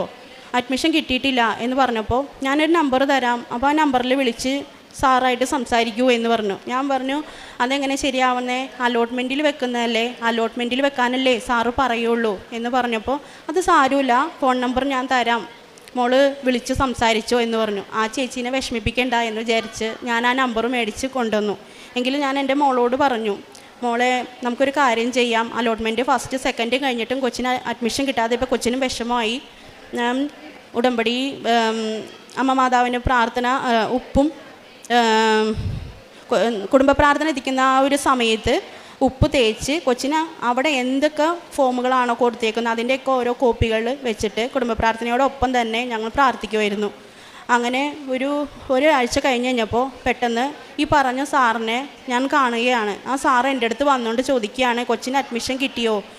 എന്തേ നിങ്ങൾ എന്നെ വിളിക്കാതിരുന്നേ? എനിക്ക് ഭയങ്കര അത്ഭുതമായിപ്പോൾ. ഞാൻ ആ സാറിനോടൊന്നും പറഞ്ഞിട്ടില്ല. ആ സാറ് എൻ്റെ അടുത്ത് വന്ന് ചോദിക്കുകയാണ്. ഞാൻ പറഞ്ഞ, അല്ല സാറേ, അലോട്ട്മെൻറ്റ് വെച്ചിട്ടുണ്ട്, അലോട്ട്മെൻറ്റിലല്ലേ നമുക്ക് കിട്ടുള്ളൂ, വേറെ ഒന്നും ചെയ്യാൻ പറ്റില്ലല്ലോ. ഒരു കുഴപ്പമില്ല, നിങ്ങൾ ധൈര്യമായിട്ട് നാളെ കൊച്ചിന് പഠിക്കാൻ കണക്കാക്കി എല്ലാ സാധനങ്ങളായിട്ട് പോരെ എന്ന് പറഞ്ഞു. അപ്പോൾ ഞാൻ എൻ്റെ മോളോട് അതിന് മുന്നേ പറഞ്ഞിട്ടുണ്ടായിരുന്നു, നമ്മൾ ഉടമ്പടി അമ്മ മാതാവിൻ്റെ ഉപ്പിട്ട് നമ്മൾ പ്രാർത്ഥിക്കുന്നു. മോനെ ഇത്രയും ദിവസമായിട്ട് അഡ്മിഷനൊന്നും ആയിട്ടില്ല, ആരും വിളിച്ചിട്ടില്ല, സമയവും പോയിക്കൊണ്ടിരിക്കുന്നു. മോന് അഡ്മിഷൻ പെട്ടെന്ന് തന്നെ അമ്മ മാതാവ് റെഡിയാക്കി തരികയാണെങ്കിൽ നമ്മൾ പോവാൻ നിൽക്കുമ്പോൾ വേറെ സ്ഥലത്ത് നമുക്ക് അടുത്ത് തന്നെ കിട്ടുകയാണ് അഡ്മിഷനെങ്കിൽ മോനെ എന്താ ചെയ്യുക? അപ്പോൾ കൊച്ചു പറഞ്ഞു, മമ്മി നമുക്ക് അഡ്മിഷൻ ഇത്രയും നാളും കിട്ടാതിരുന്ന അമ്മ മാതാവിൻ്റെ കൃപയാലാണ് നമുക്ക് കിട്ടുന്നത്, എങ്കിലും നമുക്ക് വേറെ സ്ഥലത്തെങ്ങും ഞാൻ പോകില്ല, ഫസ്റ്റ് കിട്ടുന്ന സ്ഥലത്തേ ഞാൻ അഡ്മിഷന് പോകുള്ളൂ എന്ന് പറഞ്ഞു. അതേപോലെ തന്നെ ഞങ്ങൾ അഡ്മിഷനായിട്ട് പോകാൻ നിൽക്കുമ്പോൾ അടുത്തുള്ള സ്കൂളിൽ നിന്ന് വിളിക്കുകയാണ്, കൊച്ചിന് അഡ്മിഷൻ റെഡി ആയിട്ടുണ്ട്, വേഗം വരാൻ പറഞ്ഞു. ഞങ്ങൾ കൊച്ചിനോട് പറഞ്ഞു കഴിഞ്ഞപ്പോൾ കൊച്ചു പറഞ്ഞു, ഞാൻ വന്നില്ല, ഞങ്ങൾക്ക് ഫസ്റ്റ് കിട്ടിയ സ്ഥലത്തേ ഞാൻ പോകുന്നുള്ളൂ. എൻ്റെ അമ്മ മാതാവിനോട് ഞാൻ പറഞ്ഞു, കൊച്ച് ഇപ്പോൾ ഇത്രയും വലിയ കുട്ടിയാണ്, അപ്പോൾ നമുക്ക് നല്ല സ്കൂള്, നല്ല അന്തരീക്ഷവും നല്ല അധ്യാപകർ, നമുക്ക് കാര്യങ്ങളെല്ലാം സംസാരിക്കാൻ നല്ലൊരു സ്നേഹത്തോടെ പറഞ്ഞു തരാനുള്ള ഒരു അധ്യാപകർ, അങ്ങനെയുള്ള സ്കൂള് മതി അമ്മേ, അമ്മ മാതാവേ അത് റെഡിയാക്കി തരണേ എന്ന് അങ്ങനെയാണ് ഞാൻ മാതാവിനോട് പ്രാർത്ഥിച്ചുകൊണ്ടിരുന്നത്. അതേപോലെ തന്നെ എല്ലാം നല്ല സ്നേഹവും കാര്യങ്ങൾ പറഞ്ഞ് പഠിപ്പിച്ച് തരാനും എല്ലാ കാര്യങ്ങളും നല്ല ഭംഗിയായിട്ട് നമുക്ക് എന്തുണ്ടെങ്കിലും ചോദിക്കാനും ഒക്കെ പറ്റിയ സ്കൂൾ തന്നെ അമ്മ മാതാവ് റെഡിയാക്കി തന്നു. അതേപോലെ ഞങ്ങൾ അഡ്മിഷന് പോകുന്ന സമയത്ത് ചെറിയൊരു മുഷിഞ്ഞ വസ്ത്രമായിട്ടുള്ള ഒരു ചേച്ചി, ആ ചേച്ചിയെടുത്ത് ആരും ഇരിക്കുന്നില്ല, ആ സീറ്റിൽ സ്ഥലമുണ്ട് ഒരാൾക്ക് ഇരിക്കാൻ, എങ്കിലും ഞാൻ കയറിയിട്ട് ഞാൻ ഇരിക്കാതെ അവിടെ നിൽക്കുകയാണ്. ആ ചേച്ചി എന്നെ അവിടെ വലിച്ചിരുത്തി, ഞാൻ ഇരിക്കണില്ല എന്ന് പറഞ്ഞിട്ടും എന്നെ അതവിടെ വലിച്ചിരുത്തി, എന്തിനാ അവിടെ നിൽക്കണേ, ഇവിടെ ഇരിക്കൂ എന്ന് പറഞ്ഞ് ഞാൻ അവിടെ ഇരുന്ന് കഴിഞ്ഞപ്പോൾ എന്നോട് ചോദിച്ചു, മോളുടെ സ്കൂളിൽ പോവുകയാണല്ലേ? അപ്പം ഞാൻ അതെ. അപ്പോൾ അഡ്മിഷൻ ശരിയായല്ലേ? ഉടമ്പടി എടുത്തിട്ടില്ലേ? ഉടമ്പടി മുടങ്ങാതെ കൊണ്ടുപോകണം, ഉടമ്പടി പുതുക്കാൻ വരൂലേ, വന്നോട്ടോ എന്നൊക്കെ എന്നോട് ഇങ്ങോട്ട് പറയാണ്. ഞാൻ പക്ഷേ എനിക്ക് തിരിച്ചൊന്നും പറയാൻ പറ്റാത്തൊരു അവസ്ഥയായിരുന്നു അത് പെട്ടെന്നുള്ള ഇതായതുകൊണ്ട്. അപ്പം ഞാൻ ചോദിച്ചു, ചേച്ചി എവിടെയാണ് പോകുന്നത്? ഞാൻ പത്രം കൊടുക്കാൻ പോവുകയാണെന്ന് പറഞ്ഞു. എങ്കിലും ഇറങ്ങിക്കഴിഞ്ഞപ്പോഴാണ് ഞാൻ ശ്രദ്ധിക്കുന്നത്, ആ ചേച്ചി കയ്യിൽ ഒന്നും ഉണ്ടായിരുന്നില്ല. പത്രം കൊടുക്കാൻ നമ്മുടെ കയ്യിലൊരു ബാഗോ കിറ്റോ എന്തെങ്കിലും ഉണ്ടാവും, ഒന്നും ഉണ്ടായിരുന്നില്ല.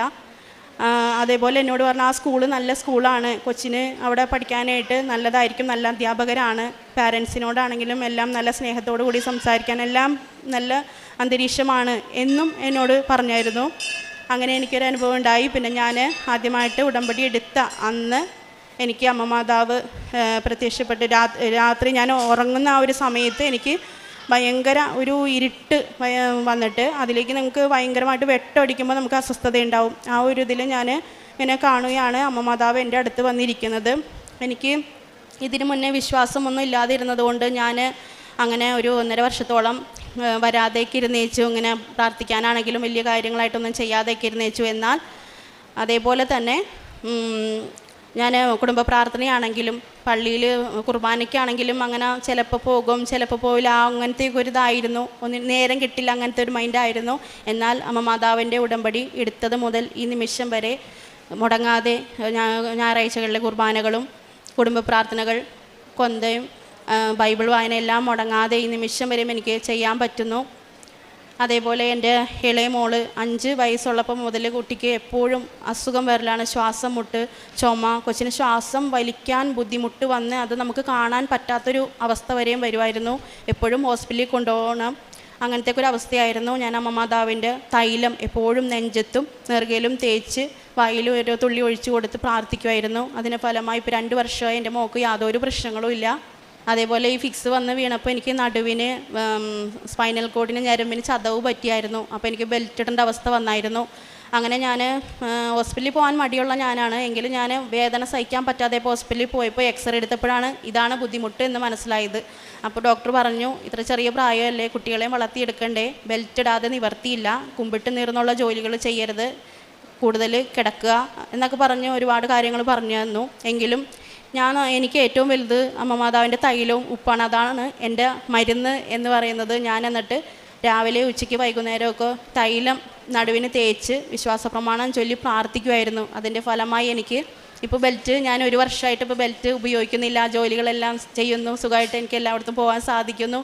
കാരുണ്യ പ്രവർത്തികളായിട്ട് ഞാൻ ശരിക്കും ബ്യൂട്ടീഷ്യനാണ്. അപ്പോൾ എനിക്കിങ്ങനെ രോഗികളെയൊക്കെ ശുശ്രൂഷിക്കുക എന്ന് പറയുന്നത് ഭയങ്കര ബുദ്ധിമുട്ടുള്ള കാര്യങ്ങളൊക്കെ ആയിരുന്നു. എങ്കിലും ഉടമ്പടി എടുത്തതിന് ഭാഗമായി ഞാൻ അറിയാതെ തന്നെ ഞാൻ തന്നെ ഇങ്ങനെ രോഗികളെ ആണെങ്കിലും ശുശ്രൂഷിക്കാനാണെങ്കിലും എല്ലാ കാര്യത്തിനും ഞാൻ മുന്നിട്ട് ഇങ്ങോട്ട് നമ്മളോട് പറയുന്നതിന് മുന്നേ തന്നെ ഞാൻ സ്വയം അവർക്ക് എല്ലാ കാര്യങ്ങളും ചെയ്തു കൊടുക്കാനും, അതേപോലെ ഞങ്ങൾ ഈ പ്രായമായ അപ്പച്ചന്മാരും അമ്മച്ചിമാരും ഉള്ള സ്ഥലത്ത് എല്ലാ മാസങ്ങളും പോവുകയും അവരെ ശുശ്രൂഷിക്കുകയും കിച്ചണിലാണെങ്കിലും അവർക്ക് വേണ്ട കാര്യങ്ങൾ, എല്ലാ കാര്യങ്ങളും എന്നെക്കൊണ്ട് പറ്റുന്ന പോലെ എല്ലാ കാര്യങ്ങളും ഞാൻ സഹായിച്ചു കൊടുക്കുന്നു, എല്ലാം ചെയ്തു കൊടുക്കുന്നുണ്ട്. അതേപോലെ മുടങ്ങാതെ ഞാൻ കുർബാനയ്ക്കും കുമ്പസാരം, അതേപോലെ കൊന്ത, ബൈബിള് എല്ലാം മുടങ്ങാതെ ഇതുവരെ, ഇതിന് മുന്നേ ഒന്നും ഞാനിതൊന്നും അത്ര കൃത്യമായിട്ട് ചെയ്യുന്ന ഒരാളല്ലായിരുന്നു. മിക്കപ്പോഴും കുടുംബ പ്രാർത്ഥന മുടങ്ങിപ്പോവും. എപ്പോഴും എത്തിക്കണമെന്ന് വിചാരിച്ചാലും എനിക്ക് സമയം കിട്ടില്ല, ചിലപ്പോഴേക്ക് സമയം കിട്ടാറുണ്ടായിരുന്നില്ല, അങ്ങനെയൊക്കെ ആയിരുന്നു. ചിലപ്പോൾ എത്തിക്കും, ചിലപ്പോൾ എത്തിക്കില്ല, ആ ഒരു ഇതായിരുന്നു. എങ്കിലും ഞാൻ ഉടമ്പടി എടുത്തതിന് ശേഷം ഈ നിമിഷം വരെ എൻ്റെ കുടുംബ പ്രാർത്ഥനയോ ഞായറാഴ്ചത്തെ ഞായറാഴ്ച പള്ളിപ്പോക്കോ കൊന്തയോ ബൈബിളോ ഒന്നും മുടക്കം വരുത്തിയിട്ടില്ല. എല്ലാം സമയം കണ്ടെത്തി ഞാൻ ചെയ്തതിന് ശേഷമേ ബാക്കി കാര്യങ്ങൾ ചെയ്യൂ. ഇത്രയും കോടാനുകൂടി നന്ദി അമ്മ മാതാവും ഈശോയ്ക്കും എനിക്ക് തന്ന എല്ലാ അനുഗ്രഹങ്ങൾക്കും കോടാനുകൂടി നന്ദി ഞാൻ പറയുന്നു. എന്നെ ഈ പ്രത്യക്ഷീകരണത്തിൻ്റെ സാക്ഷിയായി എന്നെ എൻ്റെ കുടുംബത്തെയും മാറ്റിയതിനും, അതേപോലെ എനിക്കുണ്ടായിരുന്ന ആ ഒരു വിശ്വാസവും കൃപയും എൻ്റെ കുഞ്ഞുങ്ങൾക്കും എൻ്റെ ഹസ്ബൻഡിനും കൊടുക്കണേ അമ്മേ എന്നും ഞാൻ എപ്പോഴും പ്രാർത്ഥിക്കുമായിരുന്നു. കാരണം എനിക്കുണ്ടായ ആ ഒരു അനുഭവവും വിശ്വാസവും അവർക്കും കിട്ടണം എന്നുള്ള ആ ഒരു ഇതെനിക്കുണ്ടായിരുന്നു. അതേപോലെ തന്നെ എൻ്റെ കുഞ്ഞുങ്ങൾക്കും ഹസ്ബൻഡിനാണെങ്കിലും അമ്മ മാതാവും ഈശോയ്ക്കും തന്ന എല്ലാ കോടാനുകൂടി. ഹസ്ബൻഡ് ഇവിടെ ഇല്ല, വിദേശത്താണ്. അപ്പോൾ ഞങ്ങൾ ലീവിന് വന്നു കഴിയുമ്പോൾ ഇവിടെ വന്ന് സാക്ഷ്യം പറയുന്നതായിരിക്കും. ഇനിയും മുന്നോട്ട് ഞാൻ ഈ ഒരു ഉടമ്പടി ജീവിതത്തിലൂടെ തന്നെ ആയിരിക്കും ഞാൻ പോവുക.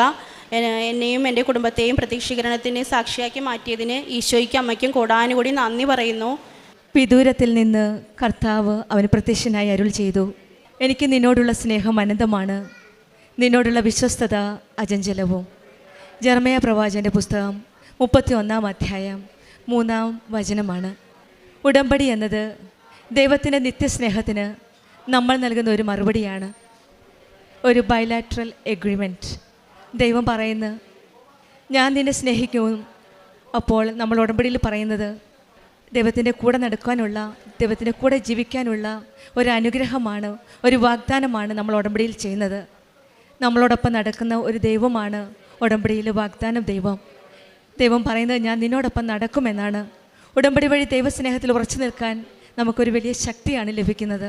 പ്രാർത്ഥനയിലും വിശ്വാസത്തിലും ഒരു സ്ഥിരതയുള്ള ഒരു ഡിസിപ്ലിനായിട്ടുള്ള ഒരു ജീവിതത്തിലേക്കാണ് നമ്മുടെ ഉടമ്പടി ജീവിതം നമ്മെ ഓരോരുത്തരെയും നയിക്കുന്നത്. ആ ജീവിതം അനുഭവിക്കാൻ നമ്മെ നയിക്കുന്നത് കൃപാസനം അമ്മയാണ്. പരിശുദ്ധ അമ്മ ഈശോയിലേക്ക് നമ്മെ കരം പിടിച്ച് മുന്നോട്ട് നയിക്കുന്നത്.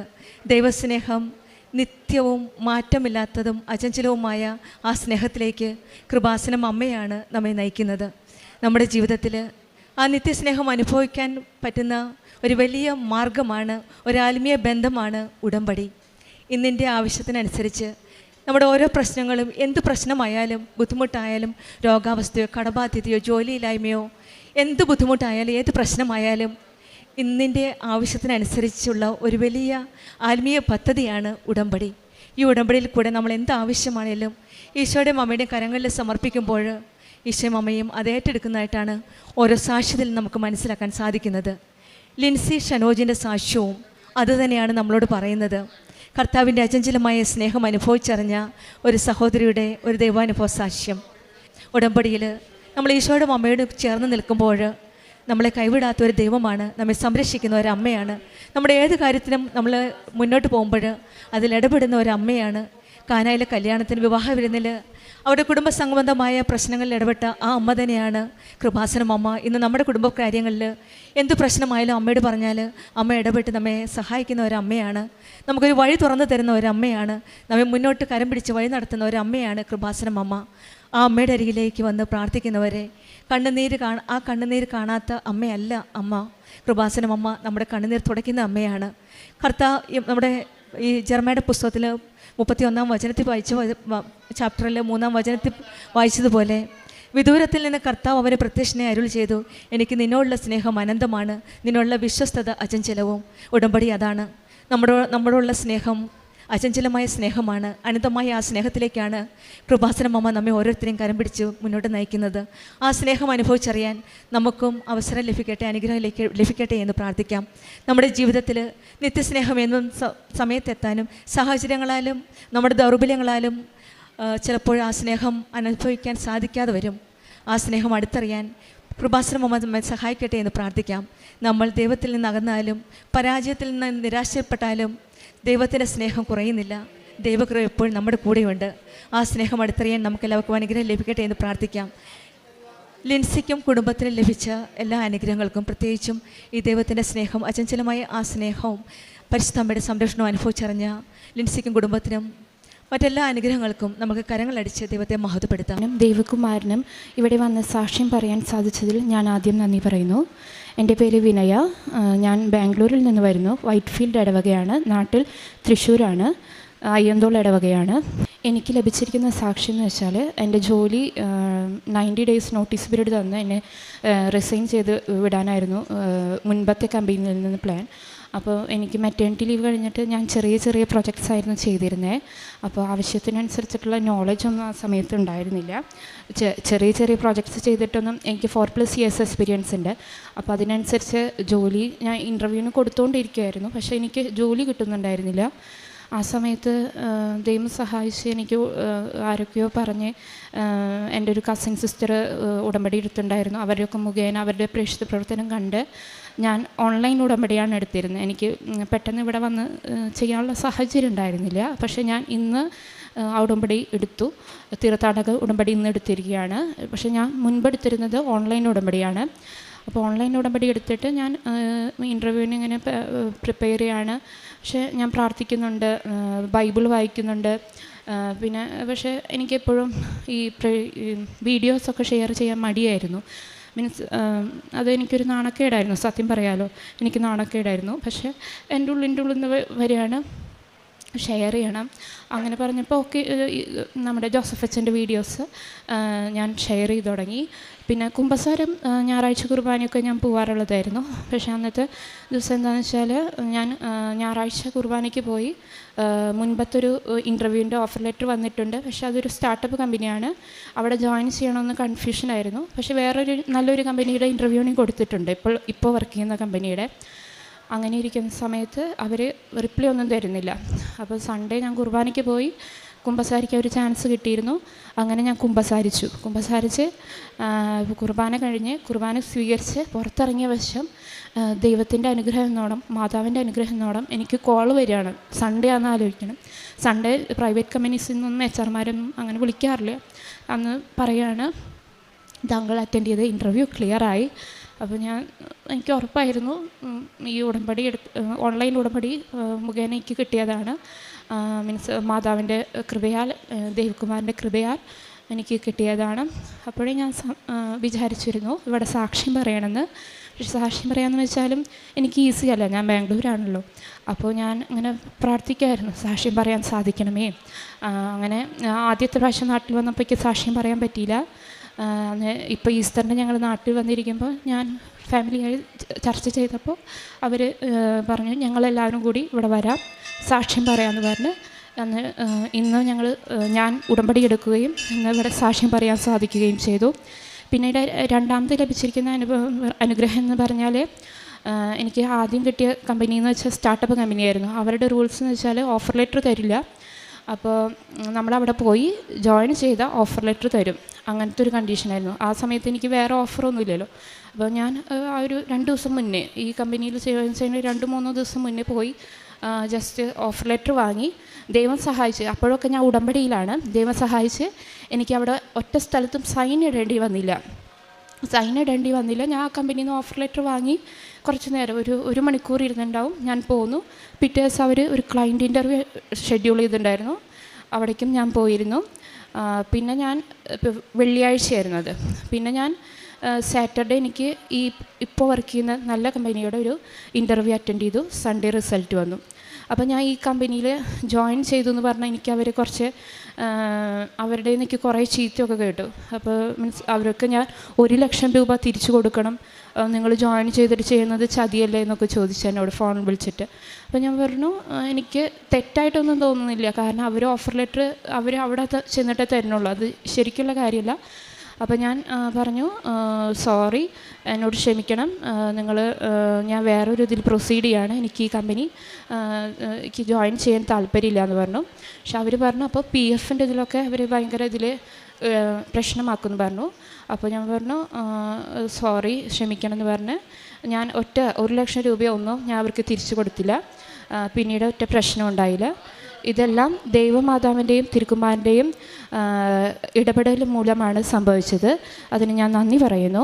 പിന്നെ ഇൻ്റർവ്യൂസൊക്കെ അറ്റൻഡ് ചെയ്യുമ്പോൾ ഞാനിപ്പോൾ ജോയിൻ ചെയ്ത കമ്പനിയിൽ ഇൻ്റർവ്യൂ അറ്റൻഡ് ചെയ്യുന്ന സമയത്തായാലും എനിക്ക് ഇൻ്റർവ്യൂ അറ്റൻഡ് ചെയ്യുമ്പോൾ നല്ല ടെൻഷൻ വരും. ഇപ്പോഴായാലും പറയുന്ന സമയത്ത് എനിക്ക് ടെൻഷൻ വരും. പക്ഷേ എൻ്റെ മാതാവ് എന്ന് പറഞ്ഞാൽ ഇൻ്റർവ്യൂ അറ്റൻഡ് ചെയ്യുന്ന സമയത്ത് ആ സാറെന്ന് പറഞ്ഞാൽ, ഇൻ്റർവ്യൂവർ എന്ന് പറഞ്ഞാൽ ഭയങ്കര കാമായിട്ടുള്ളൊരു സാറാണ്. നമ്മളെത്ര എക്സ്പീരിയൻസ്ഡ് ആയിട്ടുള്ള ആളായാലും അയാൾ എന്നെ കാമാക്കിയിട്ട് ക്വസ്റ്റ്യൻസ് ചോദിച്ചു. പക്ഷെ ഞാൻ പറയുന്ന ഉത്തരം തെറ്റാന്ന് എനിക്ക് തോന്നും. അപ്പോൾ അയാൾ പറയും, നിനക്കിത് ഉറപ്പില്ലേ എന്ന് ചോദിക്കും. അപ്പോൾ ഞാൻ പറഞ്ഞു, ഇപ്പോൾ കുഞ്ഞിയെ കുട്ടികളോടൊക്കെ ചോദിക്കുന്ന പോലെയാണ് ചോദിക്കുന്നത്, ദിസ് ഇസ് പക്ക? അപ്പോൾ ഞാൻ പറഞ്ഞു, യാ ഇറ്റ് ഈസ് പക്ക, like that I answered all questions.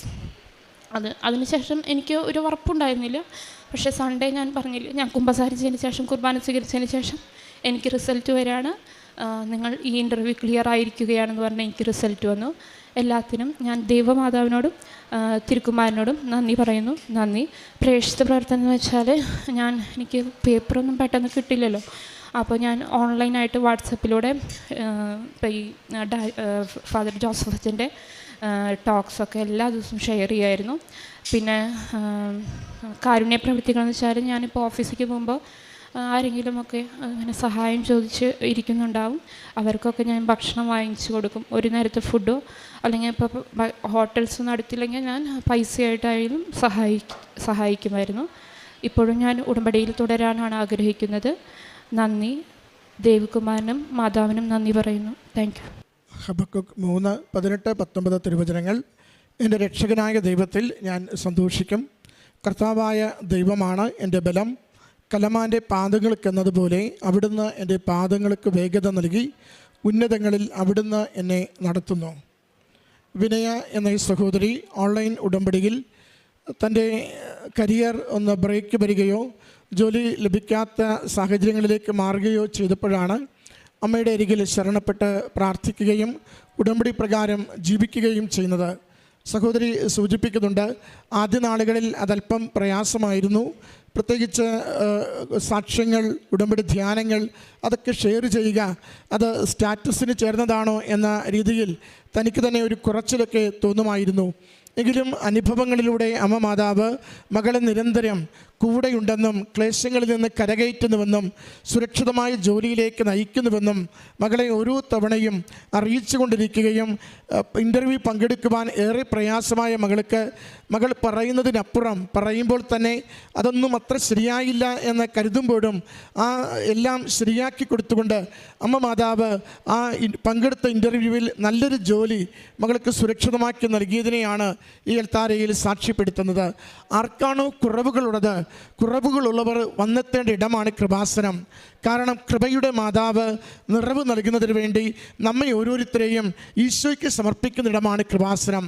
ആർക്കാണോ വിറവിലുള്ളത്, ഇല്ലായ്മകളുള്ളത്, ഭയപ്പാടുള്ളത്, ജീവിതം മുന്നോട്ട് പോകാൻ ആവാത്ത വിധം അസ്തമിക്കുന്നു എന്നൊക്കെ കരുതുന്നത്, ആ ജീവിത സാഹചര്യങ്ങളിൽ നിൽക്കുമ്പോൾ ഉറപ്പായും നമ്മൾ തേടി വരേണ്ട ഇടമാണ് കൃപാസനം.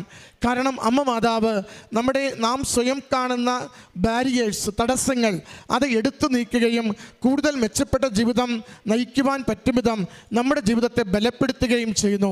കാരണം ദൈവത്തിന് നമുക്കൊന്നും നൽകുവാൻ മടിയില്ല. ദൈവത്തിന് അനുഗ്രഹം തരുവാൻ, ജോലി തരുവാൻ, ആരോഗ്യം തരുവാൻ, സന്തോഷം തരുവാൻ, സമാധാനം തരുവാൻ മടിയില്ല. നാം ദൈവം ആഗ്രഹിക്കുന്നത് പോലെ അമ്മ മാതാവിൻ്റെ ഉടമ്പടി പ്രകാരം ജീവിക്കുവാൻ തയ്യാറായി നമ്മളെ തന്നെ ഒന്ന് വിട്ടുകൊടുക്കുമ്പോൾ അത് നമ്മുടെ ജീവിത വിഷയങ്ങൾക്ക് പരിഹാരമായി അമ്മ ഈശോയിൽ നിന്നും മാറ്റിത്തരികയാണ്. അതുകൊണ്ട് ഉടമ്പടി പരിശുദ്ധ അമ്മയിലൂടെ ഈശോയുടെ അനുഗ്രഹം വേഗം നേടുവാനുള്ളൊരു വഴിയാണ്.